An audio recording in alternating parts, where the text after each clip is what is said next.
It's time now for Morning Rounds with CBS News Chief Medical Correspondent Dr. Jon LaPook and CBS News contributor Dr. Holly Phillips. This week, we're looking back at the top medical stories of the year. 2014 brought changes to the way doctors look at routine exams for men and women. New studies questioned the value of mammograms and recommended healthy women not have routine pelvic exams. Even a substantial number of elderly patients continue to be checked for prostate, breast, cervical, and colorectal cancer. Those procedures are unlikely to benefit them. John, so why do these rules keep changing? I know when we do a story about a changing guideline, people want to take a brick and throw it through the television set. But do not do that, okay?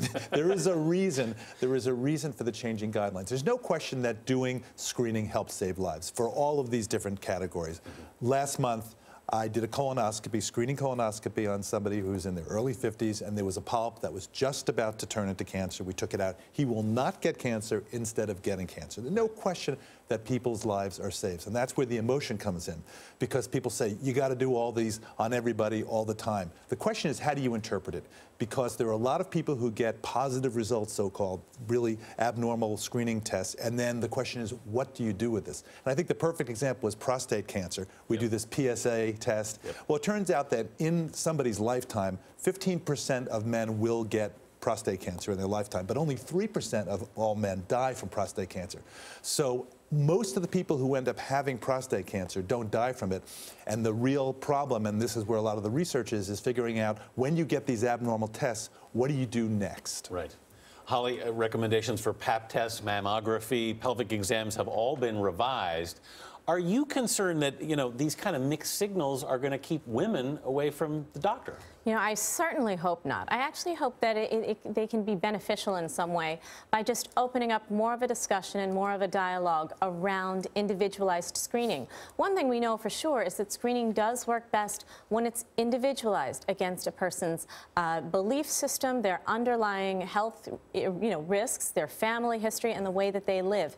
That's when you can really decide whether a screening test is good or bad for a person. Women and anyone who's getting screening, they need to know what they're getting out of the screening and what they might not get. Breakthrough research found that your belly might be upsetting your brain. A changing bacteria in our intestines could alter our mood and behavior. This research could transform the way we understand and treat a variety of mental health issues. Holly, what is the connection exactly? So, this is an amazing and exploding area of research. So in medicine, we've long called our gut, which is our intestine, we call it our second brain. And that's because the intestine has millions of neurons. And many of these neurons make a neurotransmitter called serotonin, and serotonin affects our mood. So the way this whole gut-brain axis works is, if you're upset emotionally, like if your mind is upset, you feel it in your gut. I mean, you might get butterflies in your stomach, you might feel nausea, upset stomach. Well, we're now learning that it works the other way as well. If your gut is upset, let's say the bacterial balance is wrong in your intestine, you may very well feel it in your brain. It may affect your mood and even put you at risk for other illnesses. In 1964, the U.S. Surgeon General released the first report linking smoking to cancer.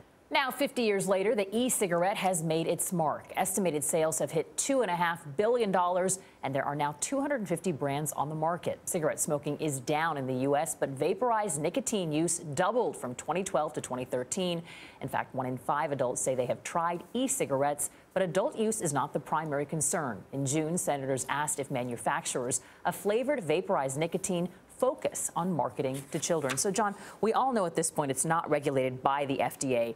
But what do we know about the long-term problems? We don't know a lot, and that's the great concern. The FDA has done a small study showing that in that vapor are some chemicals that could be carcinogenic.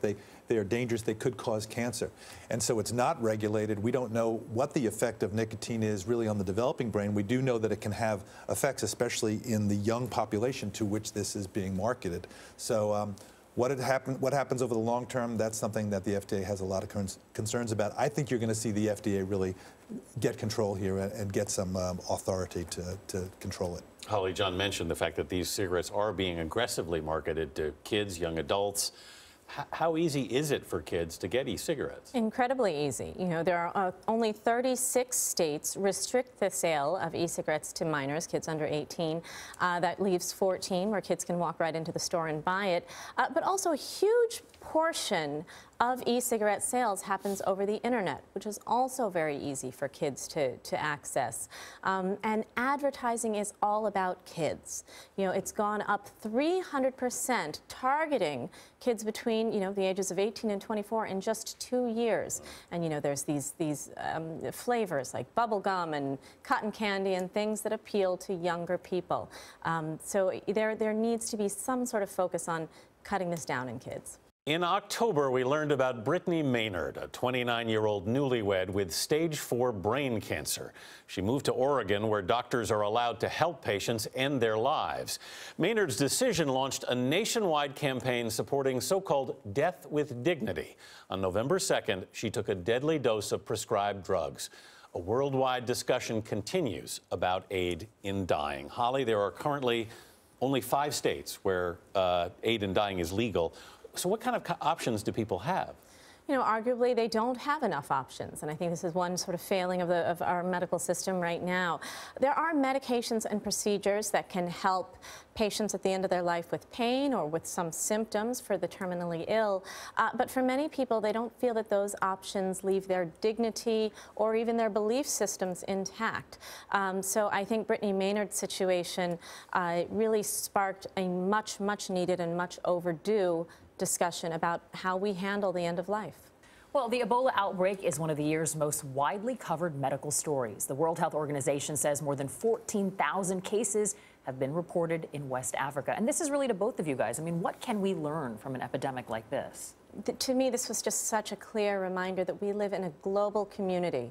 What we might think is incredibly far away, a part of the world we may never visit, is actually our backyard. And to control it, there has to be a worldwide unified response. I really think that to me, that was the biggest take-home in learning about this epidemic. And also, there was criticism about the way it was handled in Dallas. But you know something, that could have happened anywhere. It was the first time that was seen in the United States. And I think we learned that we need to be better prepared, not just having protocols, figuring out that the protocols are correct, and then also practicing those, making sure that they're really prepared. And also, I would say this.